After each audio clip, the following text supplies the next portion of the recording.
नमस्कार।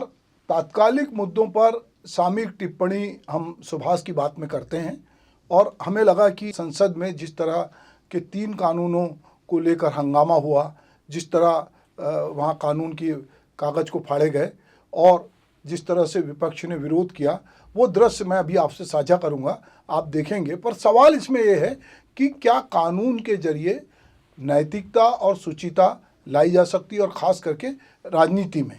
ये एक बड़ा सवाल है जिसको लेकर आज पक्ष विपक्ष जो है संसद में भिड़े और अंततः जो कानून आए थे उनको संयुक्त समिति को सौंपा गया, उसको दिया गया।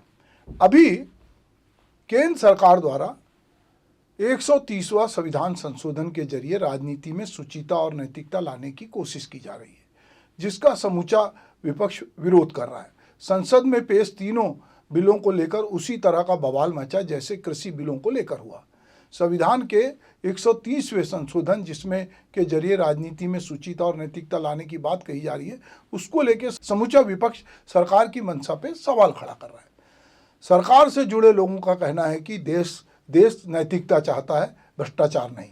सरकार संविधान संशोधन के जरिए 1963 के कानून की धारा 45 में संशोधन करके 30 दिन से अधिक जेल में रहने वाले किसी भी प्रधानमंत्री, मुख्यमंत्री, मंत्री को 31वें दिन उसको सौम्य इस्तीफा का प्रावधान कर रही है। सरकार नहीं चाहती कि अरविंद केजरीवाल की तरह जेल में रह के कोई मुख्यमंत्री की तरह सरकार चलाए। वहीं विपक्ष की मंशा और विधेयक के उद्देश्य को लेके उसको आशंका है। उसे लगता है कि सरकार केंद्रीय एजेंसी जिसमें ईडी, सीबीआई का सहारा लेकर किसी भी नेता को जेल में डाल सकती। चलिए मैं आपसे संसद के दृश्य पहले साझा करता हूँ। This bill is to sabotage the federal system of this country. This bill is to sabotage the basic principle of the constitution of this country. Sir, BJP people are telling this bill is to bring morality in politics. Can I ask a question to the Honorable Home Minister? When he was the Home Minister of Gujarat, he had been arrested, sir. Whether he took the morality of that point of time, गृहमंत्री जी, आप मुझे सुनो जरा, मुझे सुनो, गृहमंत्री जी, मुझे सुनो ना, पहले बैठ जाओ। हाँ गृहमंत्री जी। माननीय अध्यक्ष जी, मैं रिकॉर्ड क्लियर करना चाहता हूँ। मुझ पर झूठे आरोप लगाए तब अरेस्ट होने के पहले मैंने नैतिकता के मूल्यों का हवाला देकर इस्तीफा भी दिया, और जब तक मैं कोर्ट से निर्देश नहीं हुआ, कोई संविधान पद मैंने स्वीकार नहीं किया। ये क्या सिखाते हैं नैतिकता में? मैं तो इस्तीफा देकर गया था, और मैं तो चाहता हूँ कि ये नैतिकता के मूल्य बढ़े। हम ऐसे निर्लज्ज नहीं हो सकते कि हम पर आरोप लगे और हम संवैधानिक पद पर रहें। अरेस्ट के पहले मैंने इस्तीफा दिया है। तो आपने देखा कि संसद में किस तरह की गदर मची हुई है। अभी हमारे देश में ईडी को मिले अधिकारों के तहत किसी को भी लंबे समय तक जेल में रखा जा सकता है। दिल्ली की आप सरकार के पूर्व मंत्री सत्येंद्र जैन को जो PMLA जो कानून है उसके तहत 2 साल से अधिक जेल में रखा गया। बाद में ईडी ने क्लोजर रिपोर्ट देकर कह दिया कि उनके खिलाफ कोई सबूत नहीं है। झारखंड के मुख्यमंत्री हेमंत सोरेन का मामला भी कुछ ऐसा ही हुआ। ईडी, सीबीआई बहुत सारे लोगों पर सरकार के इशारे पर कार्रवाई करती है, ऐसा लोगों का आरोप है। अभी हाल ही में 5 और 8 अगस्त को सुप्रीम कोर्ट ने इनकी कार्यप्रणाली को लेकर तीखी टिप्पणी की है। सुप्रीम कोर्ट ने PMLA एक्ट के विभिन्न प्रावधानों को बरकरार रखने के मामले पर पुनर्विचार याचिकाओं की सुनवाई की। सुप्रीम कोर्ट ने कहा कि ईडी बदमाश की तरह काम नहीं कर सकती, उसे कानून के दायरे में रह के काम करना होगा। साथ ही सुप्रीम कोर्ट ने गुरुवार को ईडी को सख्त लहजे में याद दिलाया कि केंद्रीय एजेंसी को कानून के दायरे में रहकर काम करना चाहिए, आप बदमाश की तरह काम नहीं कर सकते। जस्टिस सूर्यकांत, जस्टिस उज्ज्वल भवन और जस्टिस S कोटेश्वर सिंह की बेंच ने जो है कहा कि जुलाई 22 के उस फैसले की समीक्षा की मांग करने वाली याचिकाओं की सुनवाई करते हुए ये टिप्पणी की, जिसमें धन संशोधन निवारण अधिनियम जो है के तहत ईडी की गिरफ्तारी, तलाशी और जब्ती की शक्तियों को बरकरार रखा गया था। ईडी की छवि के बारे में जो है एक प्रकार से सुप्रीम कोर्ट चिंतित है और वो कहती है कि ईडी जिनके खिलाफ चालान प्रस्तुत करती है उनकी दोष सिद्ध नहीं कर पाती, उसकी दरें कम है, तो इसके बारे में उन्होंने एक चिंता जाहिर की। पूछा कि 5-6 साल की न्यायिक हिरासत के बाद अगर लोग बरी हो जाते हैं तो इसकी कीमत कौन चुकाएगा। मनी लेंडिंग के मामले में दोष सिद्धि की दर जो है 10% से कम होने का जिक्र करते हुए जस्टिस उज्ज्वल भुयान ने कहा कि अदालत न केवल लोगों की स्वतंत्रता के बारे में बल्कि ईडी की छवि के बारे में भी चिंतित है।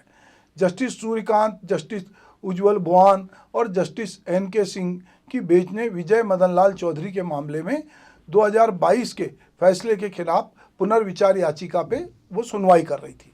कानून के दायरे में रह के काम करना होगा, ये बात जो है उन्होंने कहा सरकार के लोगों को।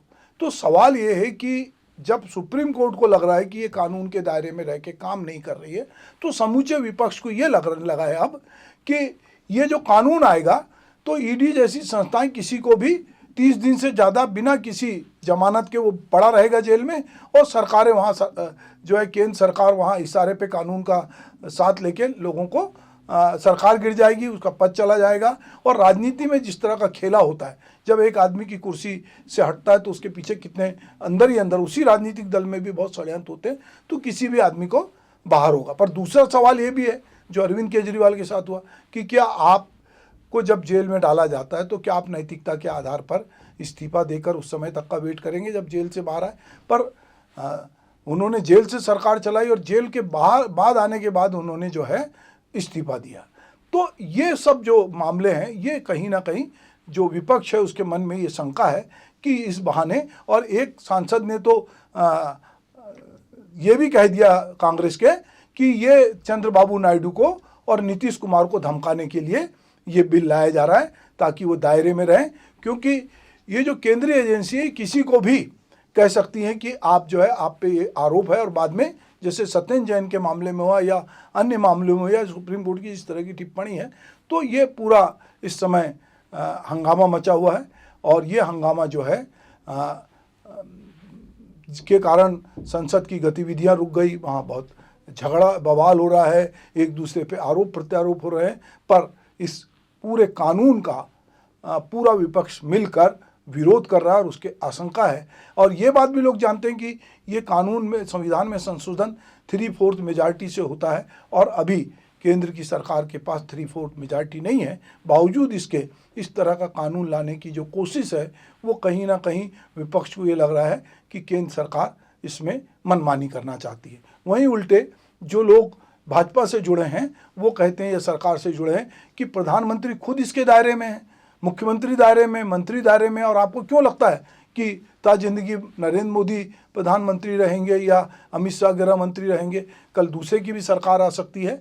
इस तरह की बातें हो रही, पर निश्चित रूप से कुछ नेताओं की बाइट मैं आपके साथ साझा करता हूं कि वो इस पर क्या बोल रहे हैं। Speaker sir, I strongly oppose the bill, 130th Constitutional Amendment Bill, as well as the other two bills I strongly oppose on 4 grounds. So the first ground is the bills are to be introduced according to the rules and procedure of the House. The bill is not circulated among the members.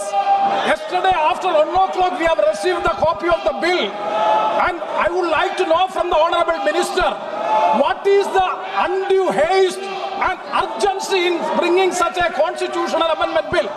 What is the emergent need of having such a bill? That means the introduction of the bill itself is lacking bona fides.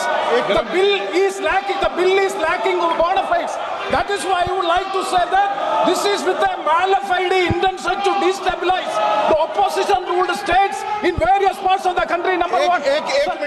मैं ये जो तीनों के तीनों विधेयक आए हैं, संविधान का 130वां संशोधन विधेयक 2025, एक मिनट, संघ राज्य विधेयक, देश देख रहा है आपको, संघ राज्य शासन आप विधेयक नैतिकता के बिल का 2025, विरोध कर रहे हो। जम्मू ये देश कश्मीर देख रहा है। पुनर्गठन विधेयक 2025, इन तीनों का माननीय अध्यक्ष जी अपनी पार्टी, अपने नेता आदरणीय अखिलेश जी की ओर से पुरजोर विरोध करता हूं। और विरोध इसलिए करता हूं, माननीय गृह मंत्री जी बहुत नैतिकता की बातें कर रहे हैं आपने भाषण दिए थे चक्की पी सिंह महाराष्ट्र में, जिनको लेके डिप्टी सीएम बना के घूम रहे हैं आप। इसलिए अध्यक्ष जी मैं इस मौके पर कहता हूं ये बिल संविधान विरोधी, मूल अधिकार विरोधी, न्याय विरोधी। तो आपने सुना कि ये कानूनों को लेकर किस तरह का पूरे देश में बवाल है, तो मुझे लगा कि इस पर भी थोड़ी बातचीत आपके साथ की जाए। आपको लगता है कि इसी तरह के और मुद्दे भी उठने चाहिए या आप कुछ कहना चाहते हैं तो आप हमसे जुड़कर कह सकते हैं कि क्यों ना क्यों, क्योंकि देश में जो कुछ भी होता है उससे कहीं ना कहीं हम प्रभावित होते हैं। नागरिक के रूप में, मतदाता के रूप में, टैक्स पेयर के रूप में हमारी कहीं ना कहीं एक जिम्मेदारी भी होती है। और मीडिया में होने के कारण हमको लगता है कि कुछ गंभीर जो सवाल हैं वो उस पर बातचीत होनी चाहिए। तो चूँकि लोकसभा में बहुत हंगामा था इस कानून को लेके, तो मैंने आपसे ये बात की। नमस्कार।